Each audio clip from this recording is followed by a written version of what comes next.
प्रणाम। पुस्तक का नाम सफलता के 7 सूत्र साधन। यह पुस्तक पंडित श्री राम शर्मा आचार्य द्वारा लिखी गई है। जीवन में सफलता पाने के जितने साधन बताए गए हैं उनमें विद्वानों ने इन 7 साधनों को प्रमुख स्थान दिया है।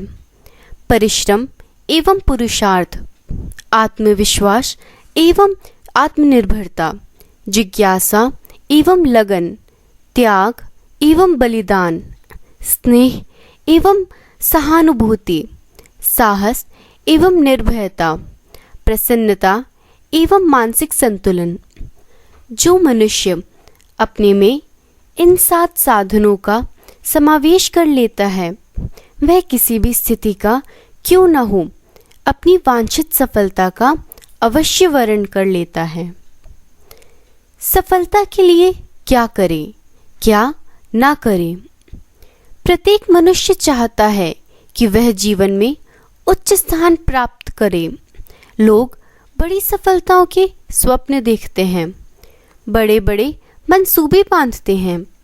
अधिकांश लोग जीवन के बाह्य क्षेत्र में नाम, बढ़ाई, प्रतिष्ठा, श्री, समृद्धि, उच्च पद आदि के लिए प्रयत्नशील रहते हैं। थोड़े बहुत अपने लक्ष्य की पूर्ति में सफल होते हैं। इनमें भी बहुत कम इन विभूतियों, समृद्धियों के स्थायी सुख को भोग पाते हैं। स्वामी रामतीर्थ संन्यास लेने से पूर्व एक कॉलेज के प्रोफेसर थे। एक दिन बच्चों के मानसिक स्तर की परीक्षा लेने के लिए उन्होंने बोर्ड पर एक लकीर खींच दी और विद्यार्थियों से कहा, इसे बिना मिटाए ही छोटा कर दो। एक विद्यार्थी उठा किंतु वह प्रश्न के मर्म को नहीं समझ सका। उसने रेखा को मिटाकर छोटी करने का प्रयत्न किया। इस पर स्वामी जी ने उस बच्चे को रोका और प्रश्न को दोहराया। सभी बच्चे बड़े असमंजस में पड़ गए। थोड़े समय में ही एक लड़का उठा और उसने उस रेखा के पास ही एक बड़ी रेखा खींच दी। प्रोफेसर साहब की खींची हुई रेखा अपने आप छोटी हो गई। उस विद्यार्थी की बुद्धि की सराहना करते हुए स्वामी जी ने कहा, विद्यार्थियों, इससे आपको शिक्षा मिलती है कि दुनिया में बड़ा बनने के लिए किसी को मिटाने से नहीं वरन बड़ा बनने के रचनात्मक प्रयासों से ही सफलता मिलती है। बड़े काम करके बड़प्पन पाया जा सकता है। जो लोग दूसरों को मिटाकर, दूसरों को नुकसान पहुंचाकर, उनकी नुक्काचीनी करके बड़े बनने का स्वप्न देखते हैं, उनका असफल होना निश्चित है। यदि ऐसे व्यक्तियों को प्रारंभिक दौर में कुछ सफलता मिल भी जाए तो अंततः उन्हें असफल ही होना पड़ेगा, क्योंकि सफलता का नियम धनात्मक है, ऋणात्मक नहीं। संत विनोबा जी के शब्दों में सफलता के सिद्धांतों की व्याख्या सहज ही समझी जा सकती है। उन्होंने कहा है, पड़ोसी के पास 7 सेर ताकत है और मेरे पास 10 सेर। यदि दोनों परस्पर टकराएंगे तो परिणाम में 10 में 7 कम 3 सेर ताकत ही बच रहेगी। दोनों पक्षों को हानि ही हानि होगी। दूसरी स्थिति में यदि मिलकर श्रम किया जाए तो 10 और 7 मिलकर 17 सेर की ताकत पैदा होगी, जिससे अधिक मात्रा में सफलता अर्जित की जा सकेगी। मेरे 2 हाथ और आपके 2 हाथ मिलकर 2 और 2 4 होते हैं, किंतु जब मिलकर परस्पर टकराएंगे तो 2 में 2 कम 0 नतीजा ही निकलेगा। जब लोग दूसरों की गर्दन काटकर स्वयं पनपने की कोशिश करते हैं, दूसरों के बढ़ते हुए पैरों को खींचकर उनको गिराकर आगे बढ़ने के स्वप्न देखते हैं, दूसरों का खून चूसकर अपना घर बसाना चाहते हैं, दूसरों के सुख छीनकर स्वयं सुखी बनना चाहते हैं, तो वहाँ इंसानियत का नहीं शैतानियत का नियम लागू हो जाता है, जिसके परिणाम अंततः प्रतिकूल दुखप्रद ही मिलेंगे। इस अमानवीयता के बर्बर नियम के फलस्वरूप धरती पर पतन, असफलता, विनाश की कब्रें पद पद पर बनी हुई हैं और किसी भी क्षण मनुष्य अपने उन्माद के साथ उनमें सदा के लिए सो जाएगा। दूसरों को उजाड़ने के प्रयत्न में मनुष्य स्वयं ही उजड़ जाता है। दूसरों का गला काटने वालों को स्वयं ही अपना गला कटाने को मजबूर होना पड़ता है। दूसरों के विनाश, असफलता, पतन के स्वप्न देखने वालों के जीवन में ही वह दृश्य उपस्थित हो जाता है। मानवता का लंबा चौड़ा इतिहास इसका साक्षी है। जब जब उक्त उन्माद से पागल मनुष्य ने जनजीवन पर कहर ढाए तो वह स्वयं ही नेस्तनाबूद हो गया। Ravan, Vanasur, Kans, Duryodhan, Hitler, Mussolini, Changez Khan, Nadir Shah जैसे शक्ति संपन्न कुशल नीतिज्ञ चतुर व्यक्तियों को भी हमेशा के लिए नष्ट हो जाना पड़ा। इतिहास में सहज ही ऐसे अनेकों उदाहरण मिल जाते हैं।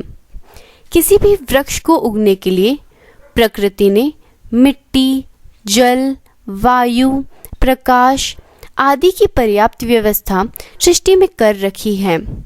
साथ ही विभिन्न बीजों में उनके गुणधर्म प्रतिष्ठित कर दिए हैं, जो पौधों की निश्चित अवस्था में चलकर प्रकट होते ही हैं। इसके अनुसार बोया गया बबूल का बीज कालांतर में कांटेदार बड़ा वृक्ष बनेगा। आम का बीज बोने का प्रतिफल विशाल वृक्ष, ठंडी छाया और मधुर फलों के रूप में मिलेगा। यही बात संसार के अन्य क्षेत्रों में भी लागू होती है। आग जलाने पर ज्वाला और ताप, प्रकाश ही पैदा होंगे, ठंड नहीं मिल सकती। पानी से गीलापन दूर नहीं किया जा सकता। विश्व विधायक ने विभिन्न कर्म और उनके फल निश्चित कर दिए हैं, जिससे बचना असंभव है। बुराई का परिणाम बुरा ही होगा। पाप का अंत पाप में ही होता है। ईर्ष्या, द्वेष, दूसरों को हानि पहुंचाकर दूसरों का अहित सोचने से अपने ही बुरे का श्री गणेश हो जाता है। मन, वचन, कर्म से उद्भूत इस तरह के विजातीय सूक्ष्म परमाणु जहाँ होंगे पहले वही हमला करेंगे। यही कारण है कि दूसरों को हानि पहुंचाने वाले भय, आशंका, आक्रोश, अशांति, उद्विग्नता एवं मानसिक उत्तेजना से ग्रस्त होकर जीवन के विभिन्न क्षेत्रों में असफल होने लगते हैं। वातावरण उनके विपरीत बन जाता है। उन्हें किसी की भी सद्भावना, हार्दिक सहयोग नहीं मिलता। दबाव, भय या चापलूसी के रूप में भले ही लोग उनका समर्थन करें, किंतु उसमें सच्चाई नहीं होती और इन सब के कारण जीवन के हर मोर्चे पर मनुष्य को असफलता का सामना करना पड़ता है। यह एक आम शिकायत है कि सच्चाई, न्याय, ईमानदारी के मार्ग पर चलकर लोगों को नुकसान उठाने पड़ते हैं। ऐसे लोग सदैव घाटे में रहते हैं, असफल होते हैं। दूसरे लोग जो बदमाशी, अन्याय, अनीति, बेईमानी का रास्ता अपनाते हैं, वे सदैव फायदा उठाते हैं, लाभ में रहते हैं, जीवन में सफल होते हैं। दूसरी बात यह है कि अच्छाई के मार्ग पर चलकर भी मनुष्य यदि अपने क्षेत्र में पर्याप्त श्रम, उद्योग नहीं करता तो उसकी सफलता सदैव अनिश्चित ही रहेगी, बल्कि असफलता ही मिलेगी। आम के गुण धर्मों से प्रभावित होकर उसका बीज बो देने भर से काम नहीं चलता। बीज बो देने के बाद भी आवश्यक खाद, पानी, सुरक्षा का पूरा ध्यान रखना पड़ता है और फिर लंबे समय के धैर्य की आवश्यकता होती है, क्योंकि उपयोगी महत्वपूर्ण फल देर से ही मिलते हैं। इस बीच में भी आने वाले तूफान, आंधी, विघ्न बाग को उजाड़ देने वाले पशु पक्षियों का आक्रमण भी फल प्राप्ति में कम खतरनाक नहीं होते। यदि कोई मनुष्य यह सब तो करे नहीं और आम पाने की आकांक्षा रखे तो उसकी आशा कभी पूरी नहीं होती और इस असफलता का कारण आम बोने का नहीं अपितु मनुष्य के प्रयत्न का अभाव माना जाएगा। दूसरी ओर बबूल के पेड़ लगाने में, झाड़ियों की खेती करने में तो विशेष श्रम भी नहीं करना पड़ता। थोड़े ही समय में खेती लहलहा उठेगी, यह निश्चित है। न पानी देना पड़ेगा न और कुछ। अविवेकी अनजान लोग इस हरियाली को देखकर अपने अंकुरित हुए आमों के बगीचे को छोड़ सकते हैं, किंतु वे यह नहीं जानते कि हरियाली के भविष्य में असंख्य भयंकर कांटों का अस्तित्व छिपा है। चोर, डकैत, गुंडे, बदमाश बुरे मार्ग पर चलकर जो कुछ सफलता भी प्राप्त कर लेते हैं तो इसके मूल में उनकी कार्यकुशलता, बुद्धिमानी, लगनपूर्ण प्रयत्न, उत्साह आदि ही होते हैं।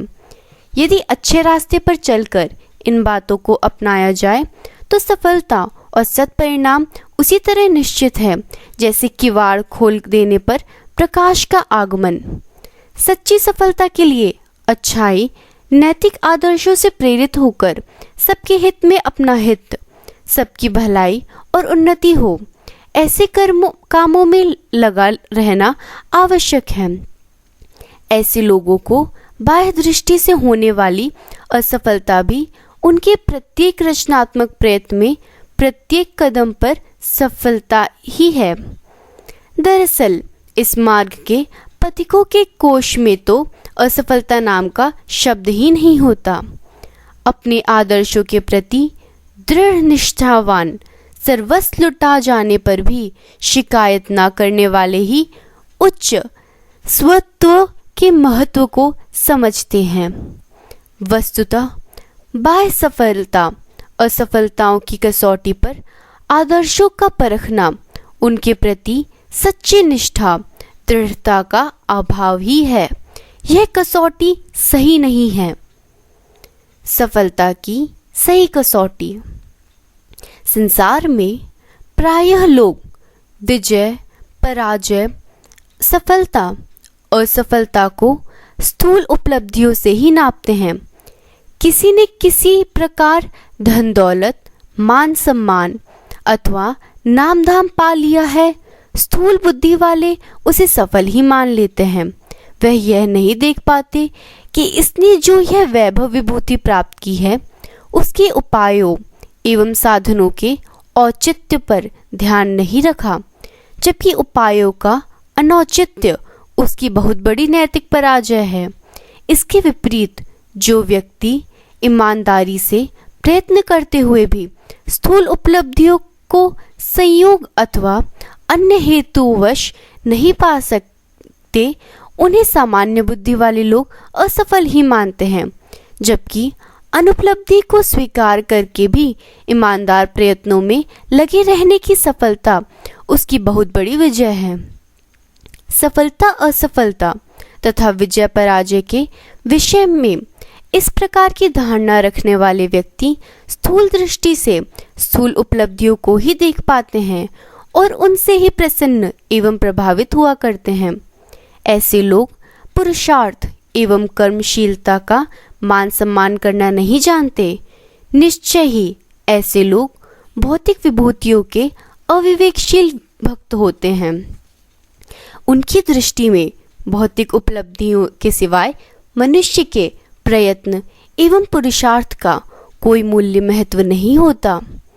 तत्वदर्शी बुद्धिमानों का दृष्टिकोण इन स्थूलवादियों से सहमत नहीं होता। वे सफलता एवं विजय का मापदंड पुरुषार्थ एवं प्रयत्न को ही मानते हैं। बिना परिश्रम अथवा पुरुषार्थ के विरासत, संयोग अथवा प्रारब्धवश नाम धाम अथवा धन दौलत पा जाने वालों को वे सफल व्यक्तियों की श्रेणी में नहीं रखते और गर्हित उपायों का अवलंबन लेकर सफल होने वालों की और तो वे उतना ही ध्यान नहीं देते जितना कि प्रारब्ध प्रसन्न व्यक्तियों की ओर। उनका विश्वास होता है कि सफलता अथवा विजय का संबंध मनुष्य के पुरुषार्थ एवं विजय से ही होता है, उपलब्धियों से नहीं। जिनको किन्हीं उपलब्धियों के लिए परिश्रम, प्रयत्न, पुरुषार्थ एवं संघर्ष न करना पड़ा हो, तो सफलता का श्रेय उनकी किस विशेषता से, किस गुण से जोड़ा जाएगा? उपलब्धियां स्वयं में कोई सफलता नहीं है, यह तो सफलता की परिचायक प्रतीत मात्र होती हैं। प्रतिद्वंदी के पस्त हिम्मत होने के कारण कोई पहलवान अखाड़े में उतरे बिना ही विजयी घोषित नहीं माना जा सकता। उसकी विजय की घोषणा तो वास्तव में प्रतिद्वंदी की साहसहीनता की सूचना होती है। इस प्रकार की घटना में यह घोषणा प्रस्तुत पक्ष की विजय ही नहीं, निरस्त पक्ष के पराजय की होनी चाहिए। पुरुषार्थ में विश्वास रखने वाले सच्चे कर्मवीर जीवन में कभी असफल अथवा परास्त नहीं होते। उनकी पराजय तो तभी कही जा सकती है जब वे एक बार की सफलता से निराश होकर निष्क्रिय हो जाएं और प्रयत्न के प्रति हथियार डाल दें। सच्चा कर्मवीर क्या 1000 बार की असफलता से भी पराजय स्वीकार नहीं करता? जीवन के अंतिम क्षण तक उपलब्धियों का मुख न देख सकने वाले प्रयत्न निरत कर्मवीरों को असफल अथवा पराजित कौन, किस मुंह से कहने का साहस कर सकता है? इतिहास ऐसे न जाने कितने कर्मवीरों की गौरव गाथा से भरा पड़ा है, जो जीवन संग्राम में अनेक बार हार कर भी नहीं हारे। और ऐसे उदाहरणों की भी कमी नहीं है कि विजयी होने पर भी जिनका नाम पराजितों की सूची में ही लिखा गया।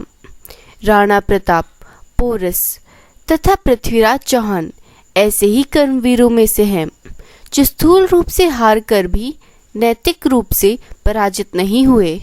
श्रृंखलाओं एवं संकटों के बीच भी उन्होंने अपने को पराजित स्वीकार नहीं किया। जीवन का अंतिम अनुकरण संघर्ष के दांव पर लगा देने के बाद भी विजय न पा सकने वाले यह वीर आज भी विजयी व्यक्तियों के साथ ही गिने जाते हैं। उनकी परिस्थितियां अवश्य हारी, किंतु उनके प्रयत्न कभी पराजित न हुए। यही उनकी विजय है, जिसे यशस्वी कर्मवीरों के अतिरिक्त साधन संपन्न के बल पर संयोगिक विजय पाने वाले कर्महीन कायर कभी नहीं पा सकते। अकबर, अशोक और अलाउद्दीन खिलजी जैसे विजयी उन व्यक्तियों में से हैं जिनकी जीत भी आज तक हार के साथ ही लिखी जाती है। कलिंग का शमशान बन जाना एक विजय था और अशोक का नगर पर अधिकार कर लेना एक पराजय। पद्मिनी का जल जाना, भीम सिंह और गोरा बादल का जौहर कर डालना एक विजय था और चित्तौड़ पर खिलजी का अधिकार एक पराजय थी। वन फिरकर घास की रोटी खाने वाले प्रताप की आपत्ति एक विजय और मेवाड़ पर अकबर का झंडा फहराना एक पराजय। यह ऐसी पराजय थी जिसे अकबर ने स्वयं स्वीकार किया था। जय पराजय की इन गाथाओं में जीत हार का मापदंड आदर्श, पुरुषार्थ, पराक्रम, साहस, धैर्य एवं प्रयत्न ही रहा है। राज्य अथवा नगरों पर अधिकार नहीं। परिस्थितियों के सम्मुख घुटने न टेकने और सफलता के बाद दूने उत्साह से उठने वाले कभी भी परास्त नहीं कहे जा सकते, फिर चाहे वे कभी स्थूल विजय के अधिकारी भले ही ना बने हों। हारना वास्तव में वह है, असफल उसे ही कहा जा सकता है जो एक बार गिरकर उठने की हिम्मत खो देता है, एक बार की असफलता से निराश होकर मैदान से हट जाता है। पिछली पराजय से पस्त हिम्मत ना होकर अगली सफलता के लिए प्रयत्न करने वालों की पिछली असफलताओं का सारा अपवाद स्वयं ही मिट जाया करता है। इसीलिए विजय का यशस्वी श्रेय लेने वाले फल के प्रति उत्सुक न रहकर प्रयत्न एवं पुरुषार्थ में ही लगे रहते हैं। असफलताओं के आघात से निराश होकर बैठे रहना सबसे बड़ी कायरता है। असफलताओं की कसौटी पर ही मनुष्य के धैर्य, साहस तथा लगनशीलता की परख होती है। जो इस कसौटी पर खरा उतरता है वही वास्तव में सच्चा पुरुषार्थी और अपने ध्येय का धनी होता है। ऐसे ही कर्मवीरों को विचारवान लोग असफल होने पर भी सफल ही मानते हैं। जीवन में निर्विरोध अथवा निरंतर सफलताओं की परंपरा गर्व, गौरव अथवा हर्ष तिरेक का विषय नहीं है। असफलता का आघात पाए बिना मनुष्य पूर्ण रूप से परिपक्व नहीं हो पाता। उसके मन, बुद्धि तथा आत्मा में कच्चापन बना रहता है। उसकी एकांगी विजय ना तो सरस हो पाती है और ना संतोषप्रद। परिश्रम के बाद विश्राम और कष्टों के बाद सुविधा की तरह ही सफलता का आनंद असफलता के बाद ही आता है। असफलता के अभाव में अनुभवों से रहित व्यक्ति दुनिया को ठीक से नहीं समझ पाता। मनुष्य का निरंतर सफल होते जाना बहुत अधिक हितकर नहीं होता। ऐसी ही स्थिति में वह अपने पुरुषार्थ पर भरोसा करने के बजाय प्रारब्ध पर भरोसा करने लगता है। उसे अपने प्रारब्ध पर अंधविश्वास हो जाता है और अपने को एक चमत्कारी व्यक्ति समझने लगता है। उसे सफलताओं में अति विश्वास हो जाने से अभिमान हो जाता है। प्रयत्न के प्रति उदासीन और अवरोधों के प्रति असावधान हो जाता है। एक साथ सफलताओं को पाते जाने से मनुष्य अंदर से इतना कमजोर हो जाता है कि जब कभी उसको सहसा असफलता का सामना करना पड़ जाता है तो वह एकदम निराश, निरापद तथा निष्क्रिय हो जाता है कि फिर उठ ही नहीं पाता। निरंतर सफल होते रहने वाले व्यक्ति कभी कभी आई हुई असफलता से इतना घबराते हैं कि आत्महत्या तक कर बैठते हैं। असफलता से शून्य सफलता कभी भी निरापद नहीं होती। असफलता अथवा पराजय से निराश एवं निष्क्रिय ना होना तो एक नैतिक विजय है ही, साथ ही आगे चलकर उसकी असफलता निरंतर प्रयत्नशीलता एवं एकनिष्ठ लगन के बल पर स्थूल विजय में भी बदल जाती है। जो व्यक्ति अपने उद्देश्य के लिए यथासाध्य उद्योग भी कमी नहीं रखता वह अवश्य ही अपने ध्येय में सफल हो जाता है। अब्राहम लिंकन अपने जीवन में हजारों बार असफल हुए। महात्मा गांधी ने सैकड़ों बार असफलताओं का मुंह देखा। वैज्ञानिक अपनी खोजों के प्रयत्नों में न जाने कितनी बार असफल होते रहते हैं, किंतु तब भी वे अपनी एकनिष्ठ लगन एवं निरंतर प्रयत्नरत रहने से अंततः अपने उद्देश्य में सफल ही हुए और होते जाते हैं। हुमायूं अपना राज्य वापस लेने के प्रयत्न में 21 बार हारा, किंतु अंत में अपनी लगनशीलता एवं पुरुषार्थ के पुरस्कार स्वरूप उसने दिल्ली का राज सिंहासन पठानों से छीन ही लिया। सच्ची लगन तथा निर्मल उद्देश्य से किया हुआ प्रयत्न कभी निष्फल नहीं जाता। मुमुक्ष साधक अपनी आत्मा की मुक्ति के लिए अबाध प्रयत्न ही नहीं तब भी किया करते हैं। वे 1-2 वर्ष तक ही नहीं, जन्म जन्मांतरों तक अपने प्रयासों में लगे रहते हैं और अंत में अपने पावन ध्येय को पा ही लेते हैं। जरा जरा सी असफलताओं से निराश होकर विरत प्रयत्न हो जाने वाले सुकुमार व्यक्ति को तपस्वी मुमुक्षुओं की दृढ़ता से शिक्षा लेनी चाहिए कि वह अपनी देह पूर्ति के लिए किए जाने वाले प्रयत्नों में एक क्या अनेकों जन्मों की असफलताओं को कोई महत्व नहीं देते। संसार में ईसा, सुकरात, तुलसी, ज्ञानेश्वर, तुकाराम आदि न जाने कितने महात्मा एवं महापुरुष ऐसे हुए हैं जिनको जीवन भर असफलताओं, संकटों तथा विरोधों का सामना ही करना पड़ा, किंतु वे एक क्षण को भी न तो अपने ध्येय से विचलित हुए और न निराश ही। वे तन मन से अपने प्रयत्न में निरंतर लगे ही रहे, जिसका परिणाम यह हुआ कि अपने जीवन के बाद संसार ने उन्हें परमात्मा के रूप में पूजा, उन्हें जीवन का आदर्श बनाया और उनके स्मारक स्थापित किए। उनके जीवन की पराजय जीवन उपरांत महान विजय में बदल गई, किंतु पराजय से विजय और असफलता से सफलता का जन्म होता तभी है जब मनुष्य उनसे नई शिक्षा, नई स्फूर्ति, नया साहस और नया अनुभव लेकर आगे बढ़ता रहता है। जिसने इस असफलताओं को केवल असफलता समझकर छोड़ दिया, उसकी उपेक्षा कर दी और उससे किसी शिक्षा का लाभ नहीं उठाया, तो उसकी मूल्यवान असफलता मात्र असफलता बनकर ही रह जाती है। तब ऐसी असफलता का सफलता में अथवा पराजय का विजय में बदलना कठिन हो जाता है। असफलता से निराश न हो, कार्यों का परिणाम मिलता है, यह एक ध्रुव सत्य है।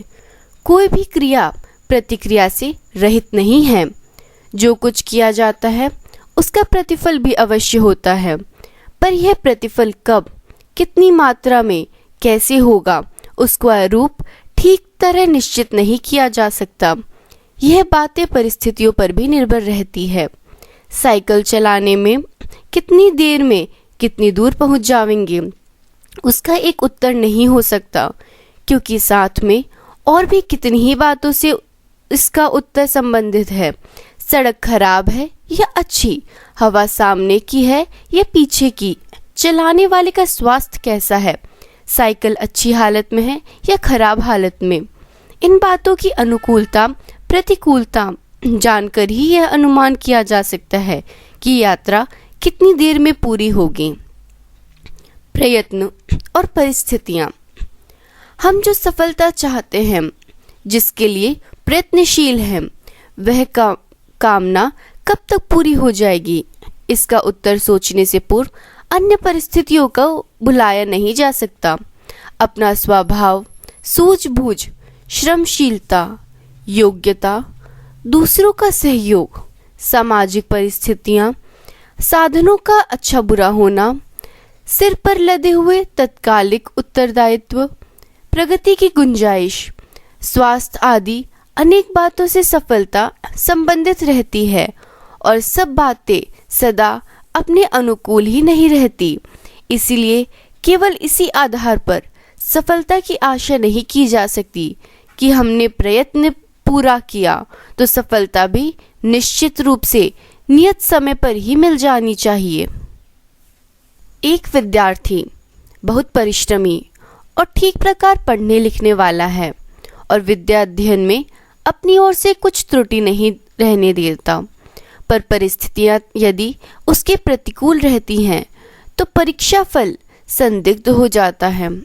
स्वास्थ्य का एकाएक बिगड़ जाना, घर में कोई आघात लगाने वाली शोक संताप भरी दुर्घटना हो जाना, किसी कारण मन का खिन्न या क्षुभित रहना, अध्यापक का सुशिक्षित न होना, समय पर पुस्तक का न मिल सकना, बुरे साथियों द्वारा पढ़ाई के समय ध्यान बटाने वाले उच्छृंखल वातावरण बने रहना, घर से विद्यालय बहुत दूर होने पर चलते चलते थक जाना, प्रश्न पत्र में अप्रत्याशित विषयों का आ जाना, परीक्षक की असावधानी या कठोरता, परीक्षा काल में आकस्मिक उद्वेग आदि कितने ही कारण ऐसे हो सकते हैं जिनसे परिश्रमी और ठीक तरह पढ़ने वाले विद्यार्थी को भी असफलता का मुंह देखना पड़े। इसी प्रकार सफलता के ऐसे कारण भी हो सकते हैं जिनके कारण कम परिश्रम करने वाला छात्र भी उत्तीर्ण हो जाए। सुशिक्षित अध्यापक, प्रसन्नदायक वातावरण, अच्छे साथी, हल्के प्रश्न पत्र, उदार परीक्षक, सामायिक सूझबूझ, परीक्षा समय का वातावरण, पर्चे आउट होना या नकल आदि का अनैतिक लाभ आदि कितने ही ऐसे कारण हैं जिसके कारण ऐसे विद्यार्थी अच्छी श्रेणी में उत्तीर्ण हो जिनमें के श्रम को देखते हुए असफलता की ही आशा की जाती थी। यूं श्रम का सत्परिणाम एक सुनिश्चित तथ्य है। मेहनत कभी भी बेकार नहीं जाती, उसका सुफल मिलता ही है। श्रमशील की योग्यता, प्रतिभा, क्षमता एवं सूझबूझ निरंतर बढ़ती ही जाती है और उसका लाभ प्रकारांतर से मिलता ही है। इसी प्रकार आलसी को कोई आकस्मिक सफलता मिल भी जाए तो उससे तत्कालिक प्रसन्नता प्राप्त की जा सकती है, पर उन विशेषताओं से वंचित ही रहना पड़ेगा जो कठोर श्रम और गहन अध्यवसाय के कारण अपने को प्राप्त हो सकती थी। आजकल अनीति का बोलबाला है। अनैतिक उपायों को काम में लाकर सफलता प्राप्त कर लेते हैं और नीति और मर्यादाओं का पालन करने वालों को उसके मुकाबले में पीछे रहना पड़ता है। ऐसी दशा में कई लोग जल्दी सफलता प्राप्त करने के लिए अनीति का मार्ग अपनाते हैं, पर वहाँ भी अनिश्चितता है। हर चोर लखपति कहाँ बन पाता है? उनमें से भी कितनों का ही हाथ पैर तुड़वा बैठने या जेल में चक्की पीसते पीसते मरते रहने का दुर्भाग्य भुगतना पड़ता है। इसीलिए यह भी नहीं कहा जा सकता कि बुराई पर उतारू हो जाने से सफलता आवश्यक है, थोड़े दिन में ही मिल जाएगी। यदि श्रम का सत्परिणाम सुनिश्चित न होता तो कोई क्यों श्रमशीलता का कष्ट साध्य मार्ग अपनाता। कृषि, व्यापार, उद्योग, शिल्प, शिक्षा आदि में करोड़ों आदमी निरंतर पूर्ण तत्परता के साथ लगे रहते हैं और प्रतिफल भी उनको मिलता ही है। किसान खेत से ही तो गुजारा करते हैं, कारखानों को लाभ होता ही है, विद्या प्राप्त करने पर अच्छी जीविका मिलती ही है। यदि ऐसा ना होता तो सभी लोग अनिश्चित अनुभव करते और किसी भी कार्य पद्धति पर लोगों का मन न जमा, पर ऐसा है नहीं। यह सारा संसार एक नियत विधि व्यवस्था पर चल रहा है। पुरुषार्थी को विजय लक्ष्मी वरण करती है और अकर्मण्य के पल्ले दीनता, दरिद्रता बंधी रहती है। इस विधान पर विश्वास करके प्रत्येक व्यक्ति कार्य संलग्न हो रहा है और कष्ट साध्य लगते हुए भी प्रयत्न में संलग्न रहता है। इतना होते हुए भी अपवादों की कमी नहीं रहती। पुरुषार्थियों को असफलता और आलसियों को आकस्मिक लाभ की घटनाएं भी घटित होती रहती है। यद्यपि ऐसा कम और कभी कभी ही होता है, पर होता अवश्य है। संख्या में थोड़ी रहने के कारण इन्हें अपवाद कहा जा सकता है। यह अपवाद भी कई बार मनुष्य के मन को विचलित और शुद्ध कर दिया करते हैं। जिन्हें ऐसी ही उल्टी परिस्थितियों से पाला पड़ा है, वह पुरुषार्थ की व्यर्थता और भाग्य के सर्वोपरि होने की बात सोचने लगते हैं। कई बार तो ऐसे लोग हतोत्साह और निराश होकर ऐसा भी सोचने लगते हैं कि अपने बलबूते कुछ बनने वाला नहीं है और जो कुछ होना होगा, जब दिन फिरेंगे तभी कुछ लाभ होगा। हमारा हाथ पैर पीटना है। तकदीर के आगे बेचारी तकदीर क्या कर सकती है? ऐसा सोचना न तो उचित है और न आवश्यक। भाग्य भी पुरुषार्थ का ही साथ देता है। अकर्मण्य लोग आकस्मिक सुयोग किसी प्रकार प्राप्त भी कर लें तो देर तक उनका लाभ नहीं उठा सकते। क्षमता पर ही स्थिरता अवलंबित है। अयोग्य व्यक्ति जब कार्य क्षेत्र में उतरते हैं तो खोटे सिक्के की तरह अलग फेंक दिए जाते हैं। आकस्मिक सौभाग्य किसी अयोग्य को ही मिल सकता है, पर वह देर तक उसके पास टिका नहीं रह सकता। जिसने श्रम करके जो कमाया है वही उसका सदुपयोग भी कर सकता है। माल मुफ्त दिले बरहम वाली कहावत के अनुसार अनायास प्राप्त हुई सफलता देर तक नहीं ठहरती, वह किसी न किसी मार्ग से जल्दी ही विदा हो जाती है। अपव्यय की आदत उन्हें ही पड़ती है जिन्हें बिना मेहनत की कमाई हाथ लगी है। फिजूल खर्ची और असावधानी बरतने से तो समुद्र का जल भी समाप्त हो सकता है, फिर छोटी सी सफलताओं का टिका रहना तो संभव ही कैसे हो सकता है। हम अपवादों पर ध्यान दें, स्थिर व्यवस्था और विधान के प्रति आस्था रखें, कर्म तत्परता पूर्वक करें, उसमें तनिक भी असावधानी ना होने दें, पर सफलता के लिए उतावले ना हो। अमुक समय तक अमुक मात्रा में सफलता मिल ही जानी चाहिए, यह कोई निश्चित नहीं कह सकता। परिस्थितियां और घटनाएं उनमें विघ्न डाल सकती हैं और मंजिल तक पहुंचने में देर लग सकती है। बीच बीच में कई अवसर असफलता के मिल सकते हैं। लंबा रास्ता लगातार चलते हुए कहाँ पार होता है, बीच बीच में रुकना भी तो पड़ता है। चलते रहने से मंजिल कटती है तो उसे प्रगति कह सकते हैं, पर निरंतर चलना, निरंतर प्रगति भी कहाँ तक संभव है। कुछ देर रुकना और सुस्ताना भी तो पड़ता है। जितनी देर रुके उतनी देर यही सोचते रहना उचित नहीं है कि इस समय हमारा भाग्य साथ नहीं दे रहा है, प्रगति रुक रही है, सफलता नहीं मिल रही है। प्रगति की भांति अवरोध भी प्रकृति का नियम है। दिन में काम करने के बाद रात को सोना भी तो पड़ता है।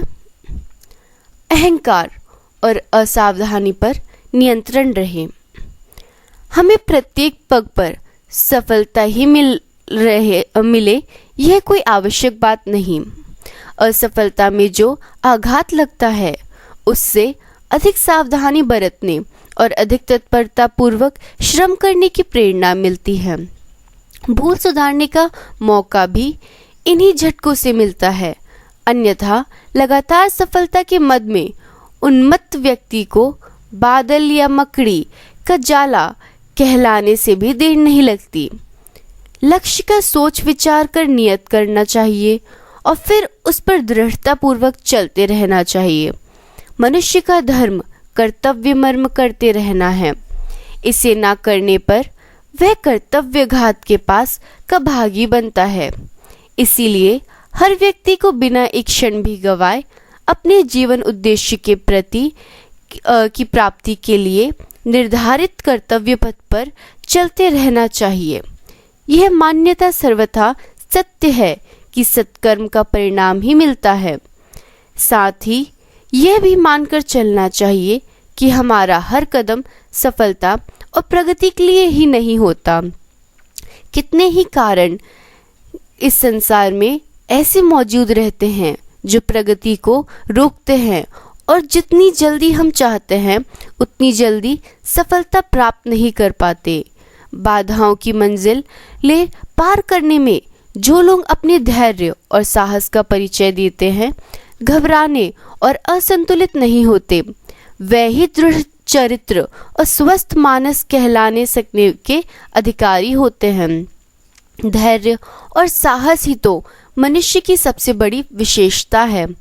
असफलता इसी विशेषता को परखने आया करती है और जो उसकी परीक्षा में उत्तीर्ण होता है उसे इतना मनोबल देकर जाती है जिसके आधार पर उन्नति के उच्च शिखर पर पहुंचा जा सकता है।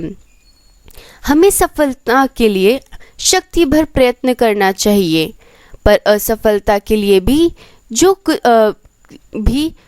जी में गुंजाइश रखनी चाहिए। प्रगति के पथ पर चलने वाले हर व्यक्ति को इस धूप छां का सामना करना पड़ता है। हर कदम सफलता से ही भरा मिले, ऐसी आशा केवल बल बुद्धि वालों को शोभा देती है, न कि विवेकशीलों को। केवल सफलता की आशा करना और उसके न मिलने पर सिर धुनना अथवा निराश हो बैठना ओछे, उथले और पुचकाने स्वभाव का चिन्ह है। जिंदगी जीने की विद्या का एक महत्वपूर्ण पाठ यह है कि हम न छोटी मोटी सफलताओं से हर्ष उन्मत्त हो और न असफलताओं को देखकर हिम्मत हारे। दिन और रात की भांति असफलता का चक्र भी चलता ही रहने वाला है। एक ही तरह की वस्तु सदा मिले, यह असंभव आशा हमें आरंभ से ही नहीं करनी चाहिए और असफलता के लिए भी अपने कार्यक्रम में उचित गुंजाइश रखनी चाहिए और उसका वैसा स्वागत करना चाहिए जैसा सायंकालीन संध्या का करते हैं। प्रातः काल की उषा भी उतनी ही सुंदर होती है जितनी सायंकाल की संध्या।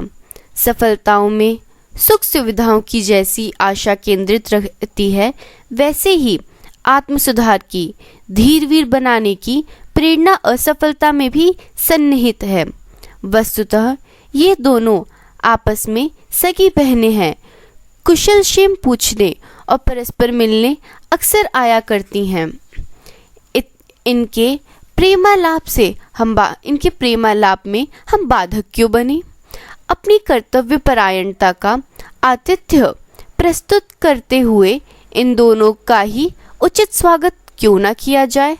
सफलता के सूत्र साधन जाने और अपनाएं, किंतु असफलता के स्वागत को भी तत्पर रहें। सफलता के लिए आवश्यक 7 साधन। ऐसे न जाने कितनी व्यवसायी, दुकानदार, मजदूर, कारीगर, अध्यापक व क्लर्क आदि काम करने वाले लोग देखने को मिलते हैं, जिन्होंने अपने काम, अपने पद अथवा अपनी स्थिति में रंच मात्र भी उन्नति नहीं की।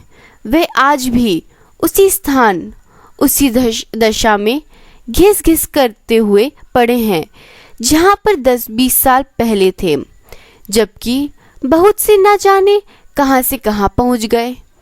इस उन्नति एवं अवनति के पीछे केवल एक ही कारण काम कर रहा होता है और वह है उन्नति करने की इच्छा, अनिच्छा। यथास्थान घिस घिस करते रहने वालों में उन्नति करने, नई सफलता पाने की इच्छा का अभाव रहता है। सच्ची इच्छा में प्रेरणा की शक्ति भरी रहती है। जब मनुष्य एक अच्छी स्थिति पाने, स्थान से आगे बढ़ने, काम का ऊपर उठाने के लिए तड़प उठता है, व्यग्र एवं बेचैन हो जाता है, तब उसमें एक लगन जाग उठती है। वह अपनी तरक्की के साधन खोजने, उपकरण इकट्ठा करने और मार्ग निकालने के लिए प्रयत्नशील हो उठता है।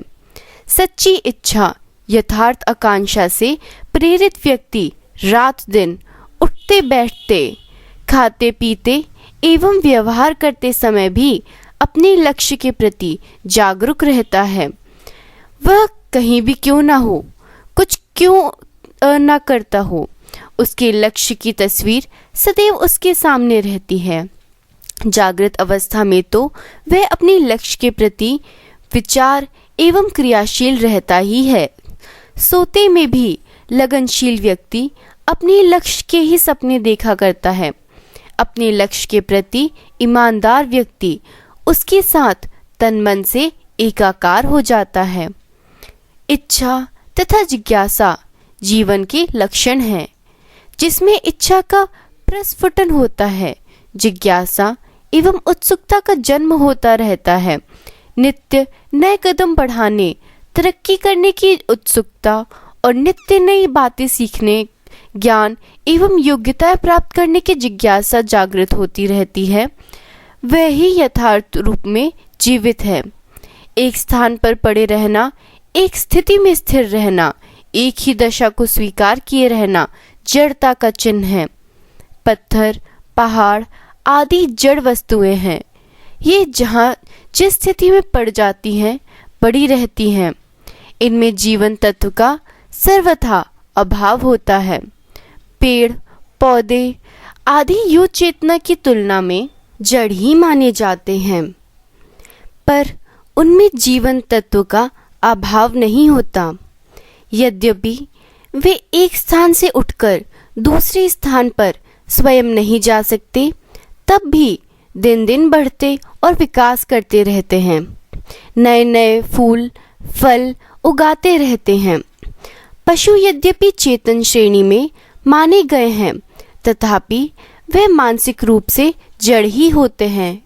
नैसर्गिक इच्छाओं की प्रेरणा के अतिरिक्त उनमें और किसी प्रकार की इच्छा का स्फुरण नहीं होता। नई कल्पनाएं, नए विचार अथवा नूतन जीवन का उनसे कोई परिचय नहीं होता। वे जिस स्थिति में आदिकाल में थे, आज भी उस स्थिति में ही रह रहे हैं। अपनी पूर्व स्थिति में यथास्थान पर रहने वाले व्यक्ति एक प्रकार से ऐसी मानसिक जड़ता से आक्रांत रहते हैं। जो काम जिस श्रेणी में उन्होंने प्रारंभ किया, उसी प्रकार उसी स्थिति में करते हैं। उसे विकसित करने, आगे बढ़ाने अथवा उसमें कोई अवांछनीय परिवर्तन लाने की जिज्ञासा उनमें होती ही नहीं है। वह प्रातः काल उठ यंत्रवत अपने आवश्यक नित्य कर्म निपटाए और बिना किसी उल्लास अथवा नई आशा से काम पर चले गए। उसी दायरे, उसी परिधि में चक्कर लगाया और शाम को वापस आ गए। किसी दिन भी न तो वे कोई नई बात सोचते हैं और न किसी नवीनता का पुट प्रकट करते हैं। कार्य करने की यह रुचि और यह पद्धति घोर मानसिक जड़ता की सूचक है। ऐसी मानसिक जड़ता के रोगी व्यक्ति ही समाज में स्थगन, अरुचिता तथा अपरूपता का प्रशय देने वाले होते हैं। ऐसे ही व्यक्तियों को देखकर अन्य लोग किसी समाज की सभ्यता, असभ्यता, उन्नति तथा असमानता एवं विषमता का अंदाजा लगाते हैं और उसी के अनुसार उसका महत्व एवं मूल्यांकन करते हैं। पुरुषार्थी, परिश्रमी तथा कल्पनाशील व्यक्ति समाज में जितने सौंदर्य का अभिवर्धन करते हैं, उसे उस प्रकार के मानसिक जड़ लोग घटा देते हैं। समाज की अवमानना का दोष बहुत कुछ ऐसे ही जीवित मृत लोगों पर रखा जा सकता है। उन्नतिशील व्यक्तियों की संतानें उचित मार्गदर्शन मिलने पर ही इस पृथक दोष को त्याग कर उन्नतिशील हो पाती हैं। अन्यथा वे भी अधिकतर यह मानसिक जड़ता विरासत में पाकर उसकी परंपरा बनाए रखती हैं। इसके लिए उन बेचारों को कोई दोष भी नहीं दिया जा सकता। वे तो स्वभावतः पिता का ही अनुसरण करेंगे। जो कुछ सामने देखेंगे और जिन संस्कारों को पाएंगे, उन्हीं के अनुसार गतिशील होंगे। जिस व्यवसायी के पास कारोबार को आगे बढ़ाने की न तो कल्पना है और न इच्छा, जिज्ञासा, वह भला अपने पुत्र को अपनी प्रेरणा दे भी कैसे सकता है? और यदि पुत्र अपनी किसी मौलिकता को प्रकट करता तो परिवर्तन अथवा मोड़ लाने का साहस करता भी है, तो उसका असाहसी पिता हानि अथवा बिगाड़ के भय से उसे निरुत्साहित करने में ही बुद्धिमानी समझता है। आगे निकलकर पैर बढ़ाकर परिवर्तन लाकर अथवा खतरा उठाने का साहस दिलाकर व्यवसाय की उन्नति का प्रयत्न करना वह अनियंत्रण उच्छृंखलता के समान अनुचित एवं अवांछनीय मानता है। उसे तो उसी अनुन्नत दशा में पड़े रहकर उसी फटे पुराने व्यवसाय को उसी प्रकार घिस घिस कर चलाते रहने में ही सुरक्षा एवं कल्याण दिखाई देता है। आलस्यजन तामसी संतोष में वह अपनी आध्यात्मिक खूबी समझता है। फटा पुराना गंदा गलीच पहनकर उल्टा सीधा मोटा झोटा पेट आधा पेट खा पी कर और टूटे फूटे मैले कुचले साधन शून्य घर में चुपचाप बिना किसी उत्साह उल्लास के जिंदगी काट डालने में बड़ी बहादुरी समझते हैं, जबकि यह आलस्य एवं जड़ताजन्य अभाव का अभिशाप है। यदि ऐसे निरीह अथवा निस्पृह व्यक्तियों का मनोवेशन किया जाए तो न जाने इस मरघट में कामनाओं की कितनी सड़ी लाशें ईर्ष्या, द्वेष, तृष्णा एवं वितृष्णाओं, डाक एवं दुर्भावनाओं के कितने काले विषधर निकल पड़े। अपने दुर्गुणों के कारण अभाव एवं दयनीयता से ग्रस्त व्यक्ति के मन में आध्यात्मिक महनीयता का कोई अंकुर कैसे उपज सकता है। जो अकर्मण्य अथवा असाहसी व्यक्ति अपना लोक नहीं सुधार सकता, वह परलोक के सुधार में तत्पर माना जाए, यह तो अजीब सी बात है। जो इस लोक में सफलताओं के नए नए दिगंत छू नहीं सका, वह उस लोक के सुधारने वहां सफलता पाने में क्या समर्थ होगा। जीवन जड़ मनुष्य अपरूपता एवं असंगतियों के बड़े पोषक होते हैं और उन्हें अपने इस दुर्गुण में संकोच भी नहीं होता। जिस कुरूप दशा में घर में है, उसी में दफ्तर, दुकान अथवा सभा निमंत्रणों में चले गए। देश काल के अनुसार अपनी दशा सुधारने की जरा भी जरूरत नहीं समझते। उन्हें उस स्थान में एक धब्बे की तरह चिपक जाने में जरा भी ग्लानि नहीं होती। पास पड़ोस, आमने सामने की दुकानें, मकान तरक्की कर रहे हैं, उन्नत, विकसित एवं सुंदर होते जा रहे हैं, किंतु उनके बीच वे एक विजातीय तत्व की तरह विद्रूपता तथा विसंगति को लिए स्थापित है। उन्हें यह सब देखकर भी कुछ परिवर्तन लाने का, विकास अथवा सुधार करने का उत्साह नहीं होता। माना उनके साधन की सीमता और समाज उन्हें मजबूर करता है। वे ऊंची ऊंची अट्टालिकाएं, बड़े बड़े सौध प्रसादों का निर्माण नहीं कर सकते, किंतु अपने घर दुकान को झाड़ बुहार कर, लीप पोत कर, झाड़ झंकार और कूड़ा करकट हटाकर उनकी खपरेल, छप्पर अथवा छानों को व्यवस्थित तथा सहेज सुधार कर साफ सुथरा तो बना ही सकते हैं। वैसे सत्य बात तो यह है कि जब कोई एक व्यक्ति अपने व्यवसाय तथा कारोबार को आगे बढ़ाकर साधन संपन्न बन सकता है, तब दूसरा क्यों नहीं बन सकता। किंतु कठिनाई तो यह है कि जड़ात्मा व्यक्तियों में उन्नति की कोई अनुभूति नहीं होती। वे तो भाग्य के भरोसे यथास्थान पड़े पड़े घिस घिस के ही करते रहते हैं। प्रयत्न शून्य रहकर भाग्य का भरोसा रखने वालों के हिस्से जो दुर्भाग्य नाम का दंड निश्चित रहता है, वह उन्हें मिलता है। मौलिक रूप से ना सही देखा देखी ही यदि ऐसे व्यक्ति उन्नति का कुछ प्रयत्न करे, तब भी तो बहुत कुछ हो सकता है, किंतु कहाँ। व्यवसाय छोटा है, दुकान कम चलती है, माल की कमी है, ये बहाना कोई अर्थ नहीं रखता। व्यवसाय छोटे से ही बड़ा होता है, दुकान उपयुक्तता के आधार पर ही चलती है और माल साख तथा सद्भावना के भरोसे मिलता है। बाजार में जाइए, लोगों के से संपर्क करिए, लेन देन का व्यवहार बढ़ाइए, वचन का पालन करिए और देखिए कि आपको माल की कमी नहीं रहती।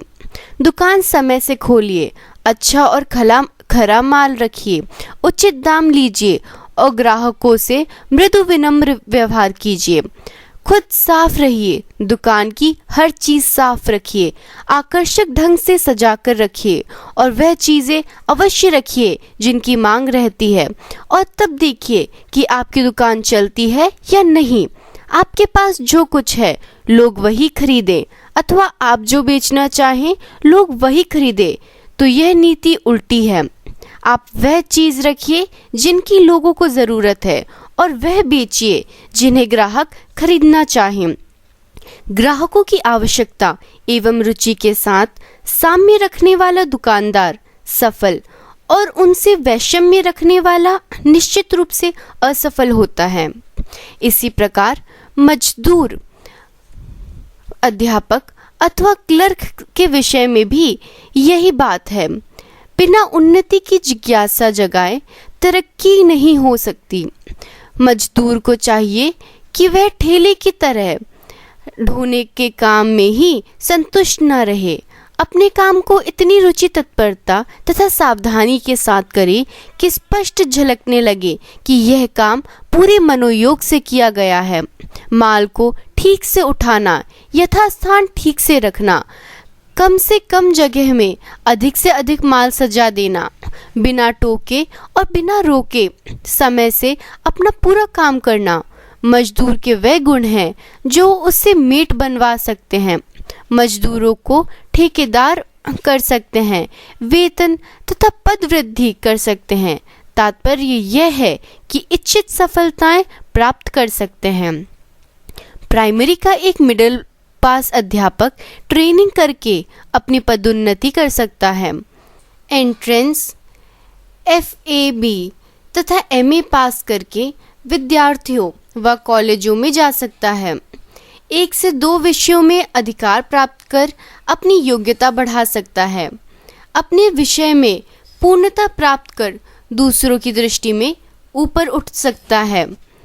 विद्यालय के अन्य कार्यों में दक्षता प्राप्त कर प्रिंसिपल अथवा प्रधानाचार्य का दाहिना हाथ बन सकता है। आदि ऐसी उन्नतियां हैं जो कोई भी अध्यापक सहज ही उपलब्ध कर सकता है।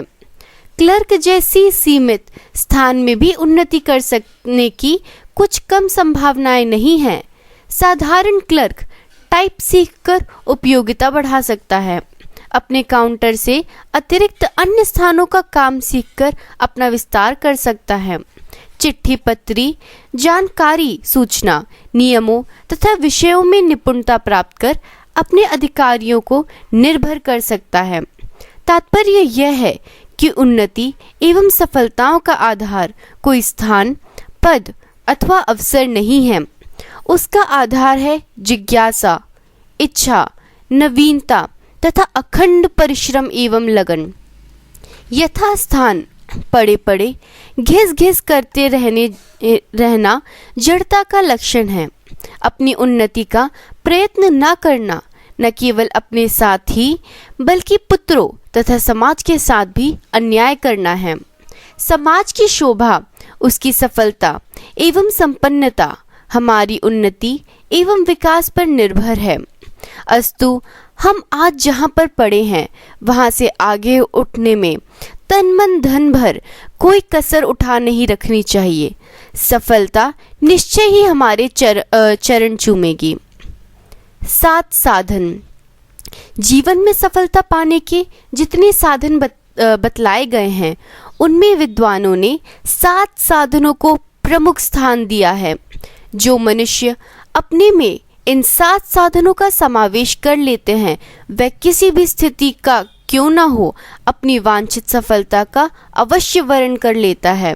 वह 7 साधन हैं: परिश्रम एवं पुरुषार्थ, आत्मविश्वास एवं बलिदान, स्नेह एवं सहानुभूति, साहस एवं निर्भयता, प्रसन्नता एवं मानसिक संतुलन। दीपक जलता है, संसार को प्रकाश देता है और श्रेय के रूप में सफलता प्राप्त करता है। दीपक की इस सफलता का रहस्य यही तो है कि वह अपने तेल तथा बत्ती को तिल तिल कर जलाता रहता है। उसका प्रकाश वस्तुतः उसकी उस निरंतर ज्वलनशीलता का ही तो होता है जिसको वह लौह के रूप में बत्ती से प्रकट करता है। दीपक का कर्तव्य जलना है। जिस समय भी वह अपने इस कर्तव्य से विरत होकर निष्क्रिय हो जाता है, प्रकाश रूपी सफलता उससे दूर चली जाती है। वह एक मूल्यहीन मिट्टी के पात्र से अधिक कुछ नहीं रह जाता। अपनी निर्जीवता तथा निष्क्रियता के कारण वह इतना महत्वहीन हो जाता है कि लोग उसे यथास्थान पड़ा भी नहीं रहने देना चाहते। इसी प्रकार जो मनुष्य सार परिश्रम रूपी तप में यापन करते हैं, अपनी शक्तियों तथा क्षमताओं का समुचित उपयोग करते हैं, वह आलोक पाकर कृतकृत्य हो जाते हैं। सक्रियता ही जीवन है और निष्क्रियता ही मृत्यु। श्रम से विरत रहकर आलस्य अथवा प्रमाद में पड़े रहने वाले मनुष्य को जीवित नहीं कहा जा सकता, भले ही वह लुहार की धोकनी की तरह श्वास क्यों न ले रहा हो। मनुष्य जीवन की सार्थकता श्रम में ही है। श्रम से शरीर स्वस्थ एवं स्फूर्तिवान बनता है, जिससे वांछित सफलता की ओर बढ़ने में प्रेरणा मिलती है। निष्क्रिय कामना कभी सफल नहीं होती। मनुष्य जो कुछ चाहता है, यदि वह उसके लिए हर संभव उद्योग ना करेगा, अपना पसीना ना बहाएगा, तो वह उसे बैठे बैठे किस प्रकार मिल सकती है। सफलता मनुष्य के पसीने का मूल्य है, इस बात को भी नहीं भूलना चाहिए। कोई भी सफलता पाने योग्य शक्तियां मनुष्य में निहित है, किंतु उनका उभार, निखार तथा उपयोग परिश्रम एवं पुरुषार्थ करने में ही है। जिस प्रकार निरंतर गतिशील नदी का जल निर्विकार एवं जीवनपूर्ण बना रहता है और अवरुद्ध सरोवर का जल विकृत एवं निर्जीव हो जाता है, उसी प्रकार श्रमशीलता पुरुषार्थी व्यक्ति की शक्तियाँ सजीव एवं सार्थकता बनी रहती है और आलसी तथा निकम्मे व्यक्ति की शक्ति निर्जीव होकर नष्ट हो जाती है। सरिता के समान निरंतर बढ़ते रहने वाला व्यक्ति अपने लक्ष्य को पाने में उसी प्रकार सफल हो जाता है जिस प्रकार सरिता अपने लक्ष्य को पाने में सफल हो जाती है। कोई व्यक्ति परिश्रमी तथा पुरुषार्थी तो है, किंतु उसमें आत्मविश्वास तथा आत्मनिर्भरता की भावना का अभाव है, तो उसका पुरुषार्थ निष्फल हो जाता है। आत्मविश्वासी तथा परावलंबी व्यक्ति कभी अपना स्वतंत्र लक्ष्य निर्धारित नहीं कर सकता, और यदि वह एक बार ऐसा कर भी लेता है तो वह हर कदम पर आगे बढ़ने से न केवल झिझकेगा ही बल्कि परमुखापेक्षी ही बना रहेगा। सभी जानते हैं कि सफलता का मार्ग सरल नहीं होता, उसमें बाधाएं एवं अवरोध भी आते हैं। अब तो आत्मविश्वासी नहीं है जिसे अपने तथा अपनी शक्तियों में विश्वास नहीं है, अवरोध देखकर उसके कदम निश्चय ही रुक जाएंगे। इस प्रकार कदम कदम पर आने वाले अवरोधों को देखकर जो क्षण क्षण रुकता, डरता और झिझकता रहेगा, वह अपने देह पथ को 7 जन्म में भी पूरा नहीं कर सकता। आत्मविश्वास अथवा स्वावलंबन से हीन व्यक्ति की कोई सहायता सहयोग भी नहीं करता। नियम है कि लोग उसी की सहायता करते हैं जो अपनी सहायता आप किया करता है और जिसका हृदय आत्मविश्वास की भावना से ओतप्रोत है। आत्मविश्वास तथा आत्मावलंबन से रहित व्यक्ति किसी अन्य की सफलता में भले ही सहायक हो जाए, अमौलिक होने से अपने लिए कोई उल्लेखनीय सफलता अर्जित नहीं कर सकता। मनुष्य परिश्रमी भी है और आत्मविश्वासी भी, किंतु उसमें जिज्ञासा अथवा लगन की कमी है, तो भी उसका नाम सफल व्यक्तियों की सूची में आ सकना कठिन है। जिसमें जिज्ञासा नहीं है, वह आगे बढ़ने और ऊपर चढ़ने के लिए उत्साहित ही किस प्रकार हो सकता है। सफलता के लिए उद्योग तो दूसरी बात है, पहले तो उसके लिए जिज्ञासा होनी चाहिए। जिसे आगे बढ़ने की जिज्ञासा नहीं, सफलता पाने के लिए कोई उत्साह नहीं, वह तो अपनी क्षमताओं तथा योग्यताओं के लिए उसी प्रकार निरुपयोगी पड़ा रहेगा जिस प्रकार निर्जन वन में खिलने वाली लता अपने फूल लिए पड़ी हुई सड़ी रहती है। जिसमें जिज्ञासा है और उसे साकार करने के लिए लगनशीलता की कमी नहीं, अपने ध्येय, लक्ष्य तथा उद्देश्य में निष्ठा है, वह उसे प्राप्त करने से कोई संभव उपाय उठाना रहेगा। सच्ची जिज्ञासा एवं निष्ठा वह स्वाभाविक प्रेरणा है जो मनुष्य को उसके गंतव्य स्थान पर पहुंचाए बिना नहीं रहती, जिसकी लगन इस सीमा तक जा पहुंची है कि वह विचार करते समय स्वयं विचार और कार्य करते समय कार्य रूप ही हो जाता है। उसी लक्ष्य मार्ग में ऐसा कौन सा अवरोध हो सकता है जो रोक सके? जिज्ञासा और निष्ठा जीवन की दो शक्तियां हैं। सफलता के जिज्ञासुओं को इनका विकास कर ही लेना चाहिए। मनुष्य में सफलता प्राप्त करने के अनुरूप अनेक गुण हैं, किंतु उसमें संकीर्णता का एक दुर्गुण भी है। तो यह दुर्गुण उसी प्रकार गुणों की क्षमता को नष्ट कर देगा जिस प्रकार हींग की गंध किसी भी सुगंध को दबा देती है। सफलता एक प्राप्ति है, उपलब्धि है, जिसको समाज में समाज की सहायता से ही पाया जा सकता है। नियम है कि जो देता है वही पाता है। यदि कोई यह चाहे कि वह संसार में पाता तो सब कुछ चला जाए, किंतु उसे देना कुछ भी ना पड़े, तो ऐसा स्वार्थी तथा संकीर्ण भावना वाला व्यक्ति इस आदान प्रदान पर चलने वाले संसार में एक कदम भी आगे नहीं बढ़ सकता। अस्तु, सफलता पाने अथवा उसकी संभावनाएं सुनिश्चित बनाने के लिए आवश्यक है कि किसी भी अनावश्यक त्याग तथा बलिदान के लिए सदा तत्पर रहा जाए। मानव समाज के लिए अपने सर्वस्व को बलिदान करने वालों का जीवन तो यूं ही सफल हो जाता है, फिर वे कोई विशेष कार्य कर दिखाएं अथवा नहीं। हृदय में त्याग तथा बलिदान की भावना का परिपाक होना आप में स्वयं ही एक बड़ी सफलता है। जो उत्सर्ग नहीं कर सकता वह कभी कुछ पा भी नहीं सकता। शिशिर में प्रकृति की आवश्यकता पर पड़े फूल पत्तों का त्याग कर देते हैं, फलस्वरूप सैकड़ों गुना सुंदर पत्तों, फूलों तथा फलों का उपहार मिलता है। बीज अपने अस्तित्व का उत्सर्ग ही नहीं, संपूर्ण तिरोधान कर देता और तभी अपने इस त्याग के फलस्वरूप वह वृक्ष के रूप में सफल होकर संसार को छाया तथा फल देकर श्रेय का भागी बनता है। जीवन में सफलता प्राप्त करने के लिए आवश्यक है कि हृदय में संकीर्णतापूर्ण स्वार्थ को स्थान न दिया जाए।